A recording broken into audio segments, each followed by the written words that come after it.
അപ്പൊ ഇൻഷാല്ലാ ദുആ ചെയ്യല്ലേ? ഇൻഷാല്ലാ ദുആ ചെയ്യട്ടെ. പിന്നെ ലിസ്റ്റ് ഉണ്ടോ? അതിങ് എടുത്തു.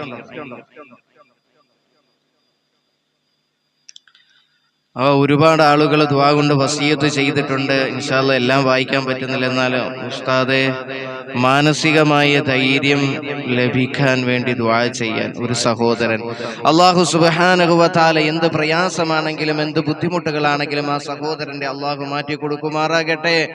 മാനസികമായ ധൈര്യം ലഭിക്കാനായിട്ട് പല കാരണം ഇന്ന് നമ്മൾ മനസ്സിലാക്കേണ്ട ഒരു വിഷയമാണ്. എൻ്റെ പ്രിയപ്പെട്ടവരെ, ഒരു ചെറിയൊരു കാര്യം കൂടെ പറഞ്ഞുകൊണ്ട് ഇൻഷാല്ലാ നമുക്ക് ദുആ ചെയ്യാം.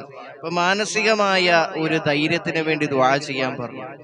അപ്പോ ഒരുപാട് ജീവിതത്തിൽ പ്രയാസങ്ങളും പ്രതിസന്ധി ഘട്ടങ്ങളും അനുഭവിക്കുന്ന ഒരു മനുഷ്യനാണെന്ന് നമുക്ക് മനസ്സിലാക്കാൻ അള്ളാഹു എല്ലാവിധ ഖൈറുകളും അള്ളാഹു ആ സഹോദരന് പ്രദാനം ചെയ്യുമാറാകട്ടെ. എന്നാലും എൻ്റെ പ്രിയപ്പെട്ടവരെ, നമ്മൾ ജീവിതത്തിൽ മനസ്സിലാക്കേണ്ട ഒരു കാര്യമുണ്ട്. എന്തെന്നറിയോ?